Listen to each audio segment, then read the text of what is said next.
7:24 a.m. on an April morning in 2025, the Red Sea sky did not erupt with thunder.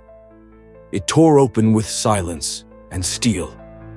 What followed in the next 4 minutes would not just test the might of the U.S. Navy, it would rewrite the rules of modern war. And for those aboard the USS Harry S. Truman, it began not with a warning, but with confusion. The Truman was a fortress of routine that morning. 5,000 sailors, dozens of jets, a nuclear-powered aircraft carrier built to project American dominance. Below deck, engines hummed. Screens blinked with the calm green of peacetime. Above deck, the air wing stood down for scheduled maintenance. The flight deck, normally a ballet of launch crews and roaring jets, was half quiet. Just another uneventful day over the Red Sea. But calm is dangerous when your enemies are watching. Unbeknownst to the crew, eyes had been on them for weeks through satellite feeds, radar pings, and the flutter of loitering UAVs just outside engagement range. They were being watched, not just for location, but for timing, for weakness, for routine. At exactly 07:24, the first alarm sounded, and every second afterward felt like a countdown to something no one had planned for. Radar screens lit up like a Christmas tree, but there was no joy in that glow.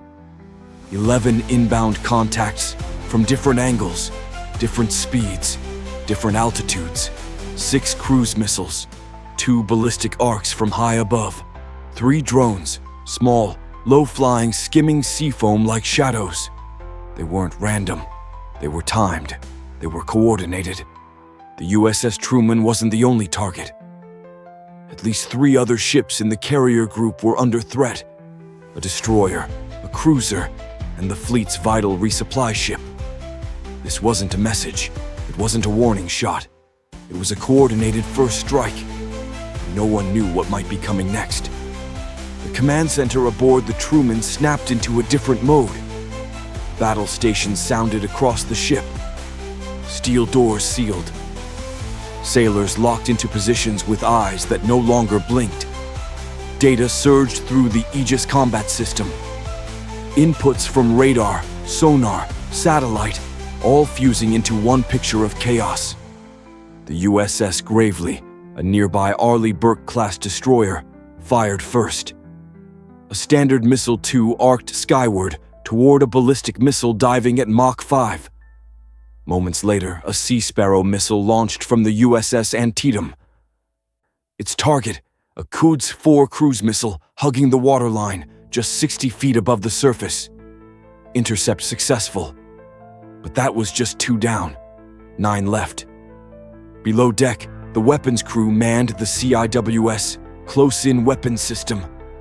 Radar-guided Gatling guns spinning at 4,500 rounds per minute. One drone broke through the outer screen, fast, erratic. CIWS tore it from the sky, but the explosion sent a shockwave across the refueling ship's deck. 2 crewmen went down hard, no fatalities. Just a message. The next drone might be carrying more than sensors. 07:30 a.m. The sea had changed, not in color, not in current, but in consequence. Every second now counted. The Truman's layered defenses were holding, but barely. The radar showed 5 threats still active. 3 missiles, 2 drones, all closing in. And then, the unexpected. A sudden maneuver by the Truman, a hard turn to starboard to evade a high-speed ballistic track. It worked, but in the chaos, something slipped. An FA-18E Super Hornet, unarmed and undergoing diagnostic checks, slid too close to the deck's edge. No pilot aboard, no ordnance. But the jet, a $70 million asset, tumbled into the sea. Gone. The loss wasn't strategic, it wasn't fatal, but it was symbolic. Even when no missile strikes your hull, war leaves scars. Meanwhile, the CIWS systems roared again. A second drone zipped toward the USNS Supply, the fleet's critical fuel and ordnance carrier. This one was faster. Lower. The aft CIWS on the Truman activated. A blur of tungsten tracers stitched the air. A few rounds hit, then more. Then the drone cracked, folded, and dropped, smoking into the sea. Still, 2 missiles remained. One was intercepted 8 miles out by another Standard missile. The final cruise missile, low and stealthy, got within 4 miles before being caught by a last-ditch evolved Sea Sparrow fired from the Antietam. It was close, too close, but the line held. Then, silence. No alarms. No warnings. Just the low mechanical hum of radar resets and breathing. The Truman had survived the first wave.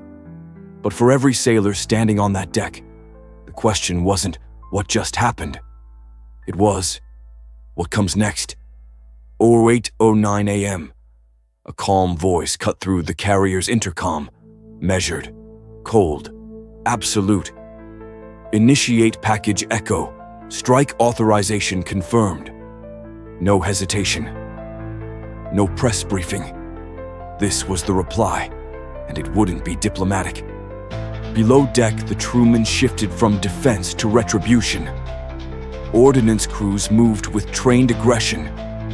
1,000 LB GPS-guided JDAMs were hauled, armed, and attached under Super Hornets. Electronic warfare officers prepped EA-18G Growlers, equipped with jamming pods that could black out radar coverage for hundreds of miles. High above, an E-2D Hawkeye launched, its circular radar dish rotating like a silent sentinel, mapping every movement over western Yemen. This was not a hasty response. Package Echo had been written years ago, a playbook rehearsed in war games and deep simulations, designed not just to retaliate, but to finish what was started. At 08:15, 12 aircraft catapulted off the Truman's flight deck. 4 EA-18G Growlers took point, jamming Houthi radar arrays before they could even register a threat. 8 FA-18 Super Hornets followed in staggered formation, flying low, fast, and invisible behind a veil of electronic fog. At the same time, the USS Gravely turned broadside and launched 6 Tomahawk Block 5 cruise missiles. Each one pre-programmed with coordinates gathered in real time during the earlier assault. The targets had been confirmed. A drone depot hidden in civilian cargo containers near Al-Hudaydah. A hardened command center buried in a ridge west of Sana'a. A mobile SAM site responsible for guarding the Houthi Western Corridor. 8:31 a.m. The drone depot was the first to go. 2 JDAMs punched through the container stack. Fuel and warheads inside created a fireball visible 22 miles out at sea. Seconds later, a Tomahawk slammed into the command bunker. The explosion was so deep, it registered on seismic sensors aboard the Truman itself. Then the SAM site, annihilated in a joint strike of bombs and cruise missiles. Radar dishes snapped like twigs, masts bent and burned. By 08:47, it was done. 12 aircraft turned for home, none missing, none touched. But the silence left behind, that said more than any blast ever could. By 09:15 a.m., the USS Harry S. Truman resumed course. But the sea it sailed through was not the same. The strike was over. But the shockwave was just beginning. In Riyadh, Tel Aviv, London, defense councils convened in urgency. In Brussels, NATO's intelligence arm raised alert levels across the Mediterranean and Horn of Africa.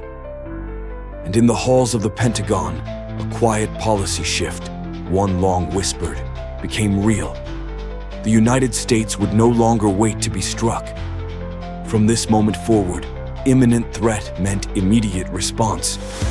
No red tape, no coalitions, just steel and doctrine. That memo never reached CNN, but insurance companies got it. Fast. By noon, shipping premiums for any commercial vessel passing through the Bab el-Mandeb Strait jumped 12%. Lloyd's of London called the region a live combat corridor. Freight captains rerouted vessels overnight because what had once been a tense but stable zone was now a proving ground. A single rebel group with off-the-shelf drones and Iranian missiles had forced the US Navy into full-scale retaliation. It wasn't just a tactical event. It was a strategic precedent. In Tehran, there was no official statement, but Iranian drone activity dropped 40% over the next 72 hours. Houthi propaganda channels went dark. No victory footage, no martyr songs, only silence. Not surrender, but something worse for insurgents. Irrelevance, because the world had moved on. US ski. Satellites now watched the terrain around Al-Hudaydah and Sana'a in 6-minute intervals. The message was clear. Strike us, and we'll answer before your next launch pad cools. And allies? They didn't ask for justification. They asked for playbooks. From Tel Aviv to Tokyo, partners requested coordination drills with US carrier strike groups. The Truman's ordeal had done more than hold the line. It had redefined it. Back aboard the Truman, normalcy returned. But no one called it peace, because something had changed, not just in policy, but in posture. Sailors no longer looked at radar pings with routine eyes. Each one could be a scout or a bomb.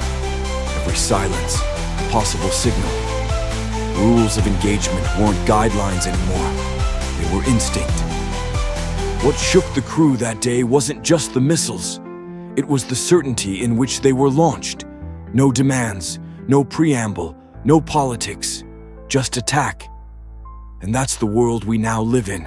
A world where a rebel group can hijack satellite gaps, where a drone smaller than a picnic table can challenge a carrier, where war doesn't begin with declaration, but with absence. Absence of warning, absence of signatures, absence of time. So, ask yourself, if a $13 billion carrier can be targeted in peacetime, what else is vulnerable?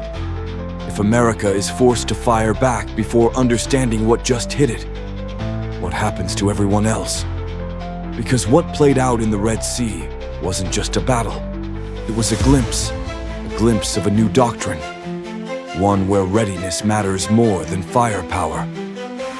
Where decisions must come faster than fear. Where silence isn't safety, it's a countdown.